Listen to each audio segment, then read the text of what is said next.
Cybersecurity Today is brought to you by CDW Canada Tech Talks. If you're passionate about technology and innovation, this is the podcast for you. Join host KJ Burke as he and industry experts dive into the latest trends, insights, and strategies shaping the tech landscape in Canada. Don't miss out. Visit CDW/Tech Talks to tune in today. There's a link in the show notes. The FBI arrests an Alabama man in connection to SEC social media hacks. Open source large language model tools are primed to sniff out Python zero-day. Golden chickens lay more eggs in their malware. These stories and much more on Cybersecurity Today. The FBI in the U.S. have arrested a man in Athens, Alabama, accused of helping to hack the Securities and Exchange Commission's account on X, formerly known as Twitter, earlier this year. The arrest is the first concrete indication of who might have been behind the incident, which caused significant turmoil in the financial and cryptocurrency sectors. In January, the SEC's X account was compromised and a post was published falsely announcing that national exchanges had been approved to list Bitcoin exchange-traded funds. At the time, the SEC was actively deliberating such approvals, making the fake post highly plausible and triggering a brief spike in Bitcoin's price by $1,000 or more. Officials later revealed that the hack resulted from a SIM swap attack, where the attacker took control of a phone number linked to an SEC device. Today, federal investigators arrested Eric Council Jr. in connection with the hack. He's accused of working with others to take over the @SecGov account and post false information in the name of SEC Chair Gary Gensler. According to an unsealed indictment, Council obtained personal information about an SEC-linked individual through his co-conspirators, used it to create fake ID cards, and visited an AT&T store to acquire a SIM card tied to the victim's phone number. The Department of Justice noted that Council's subsequent internet searches were highly suspicious, including phrases such as SecGov hack, Telegram SIM swap, and how can I know for sure if I'm being investigated by the FBI? Bit of a dead giveaway on that last one. He's expected to make his first appearance in an Alabama court later today. No further details have been released regarding Council's alleged accomplices. Researchers from Seattle-based Protect AI are set to release a free open-source tool called Vulnhunter that can find zero-day vulnerabilities in Python codebases using Anthropic's Claude AI model. Announced at the No Hat Security Conference in Italy on Saturday, Vulnhunter aims to enhance how zero days are detected in Python projects. The tool, developed by lead AI threat researcher Dan McInerney, automatically identifies project files likely to handle remote user input. Claude AI then analyzes these files for potential vulnerabilities and for each identified risk uses a specific prompt to examine the entire call chain from user input to server output. McInerney claims that this approach reduces false positives and negatives by providing a full view of the code rather than analyzing isolated snippets. Vulnhunter's unique approach has allowed it to uncover over a dozen zero-day vulnerabilities in popular open-source Python projects, including issues like local file inclusion, server-side request forgery, and remote code execution. So far, the vulnerabilities were found in projects such as GPT_academic, Comfy UI, Fast Chat, and Ragflow. Vulnhunter uses a static analyzer to help generate proof-of-concept exploits with a confidence score from 1 to 10. The tool's reliance on AI models like Claude make it more effective at identifying complex vulnerabilities than traditional static analyzers, although using the Claude API comes with some associated costs. The researchers did try this with GPT-4o, but they claim they didn't get the same results.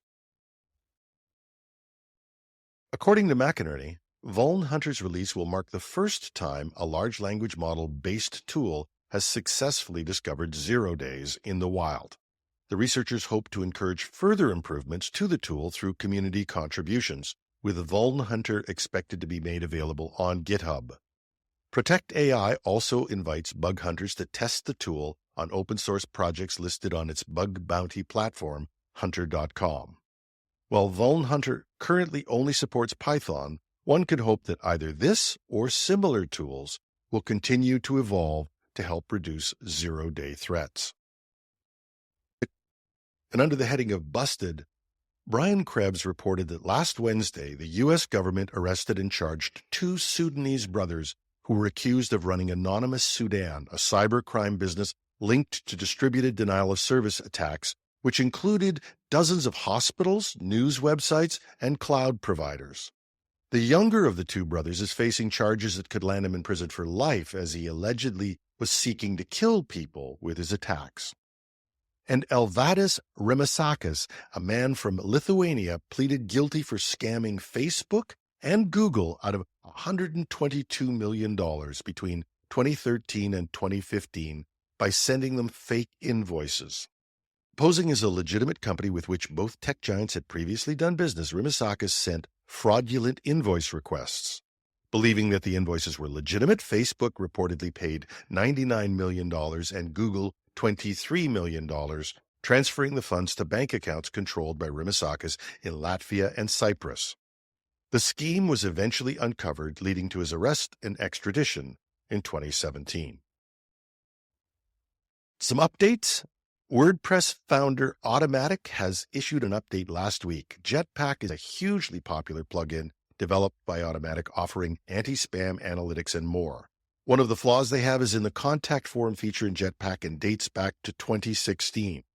It's a good reminder to update this and other plugins if you run a WordPress site. And the Internet Archive is still under attack. Apparently, the attackers who breached the system still have control over the site's emails and are sending out notes to anyone filling in a ticket with the archive. Why anyone would want to hack the archive that is already facing issues with copyright lawsuits and does not have money to pay any ransom is an absolute mystery. The site provides a valuable service to all of us. Hopefully, the archive will get through this as well. And the threat actor known as Golden Chickens has been observed conducting a spear phishing campaign targeting human resources employees with a backdoor called more_eggs. The campaign uses job-themed lures to trick HR personnel into downloading and executing malware under the guise of reviewing potential job candidates. The attack chain involves Golden Chickens contacting recruitment officers while posing as job applicants. Once trust is established, the target is directed to a remote website to download a resume. However, the downloaded file is a fake resume that installs the more_eggs backdoor upon execution. Now, the more_eggs backdoor may sound silly, but it's a malware as a service designed to harvest credentials, including those for banking, email, and IT-related accounts. As a malware as a service, it allows other threat actors to rent the malware and use its command and control infrastructure, typically maintained by the malware as a service operator as part of the service. Human resources employees are frequent targets of such attacks since they often engage with external contacts. Cybersecurity awareness training and technical controls such as automatic file scanning can help mitigate these threats.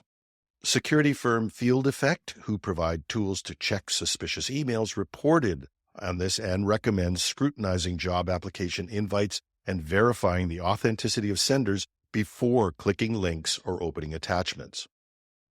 And if you're wondering how large, sophisticated companies could fall for such scams, it's not as simple as some of the headlines make it sound. You might want to check out the show we did last weekend with my co-host David Shipley called Gone Fishin'. And that's our show for today.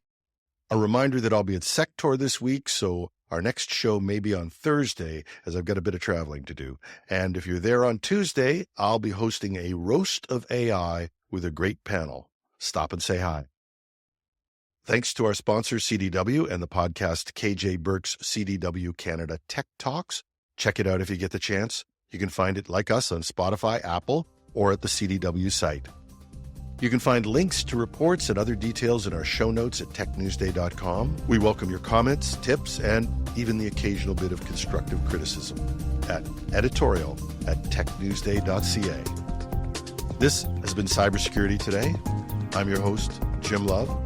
Thanks for listening.